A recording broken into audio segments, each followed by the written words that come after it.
in the small, bustling town of Willowbrook, there lived a young man named Eli. Known for his quick smile and helpful nature, Eli worked at the local grocery store.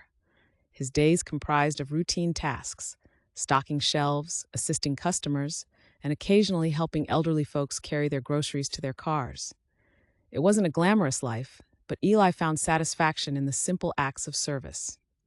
One chilly autumn morning, as leaves painted the town in hues of orange and gold, Mrs. Dalloway, a frail widow known to everyone in town, shuffled into the store. Clutching her shopping list, she looked overwhelmed by the hustle and bustle. Noticing her discomfort, Eli quickly came to her assistance, guiding her through the aisles and patiently helping her find what she needed. When they reached the cashier, he discreetly paid for her groceries out of his own modest earnings. Mrs. Dalloway, touched by the gesture, tried to refuse, but Eli simply smiled and said, "It's just a small help, Mrs. Dalloway. Please accept it as a gift." Overwhelmed by his kindness, she nodded, her eyes glistening with unshed tears. Weeks turned into months, and the story of Eli's generosity became a whispered legend in Willowbrook. Inspired by his example, more and more townsfolk began to extend small acts of kindness to each other. The town buzzed with a new energy, a kinder spirit infecting every corner. During this time, Eli faced his own struggles. His mother fell ill, and medical expenses quickly piled up.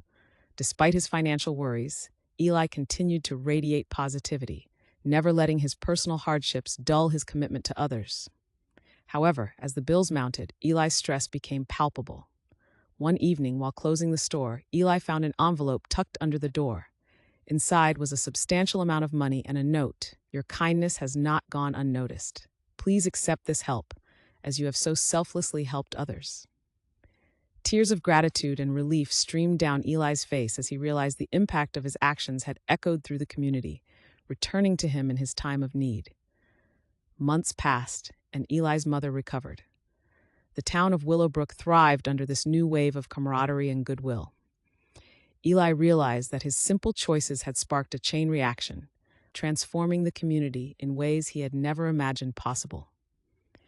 One beautiful spring day, the mayor of Willowbrook held a small ceremony in the town square, honoring Eli with a Community Service Award. Eli, overwhelmed and a bit embarrassed by the attention, accepted the award, but used his speech to remind everyone of the power of kindness.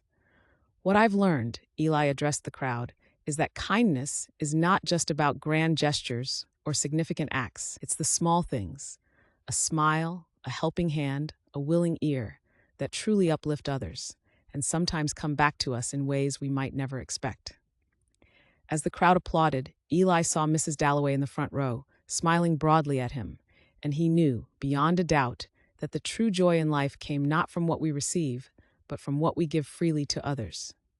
Thus, Willowbrook remained a town known not just for its scenic beauty, but for its beautiful hearts, echoing Eli's legacy of kindness for generations to come.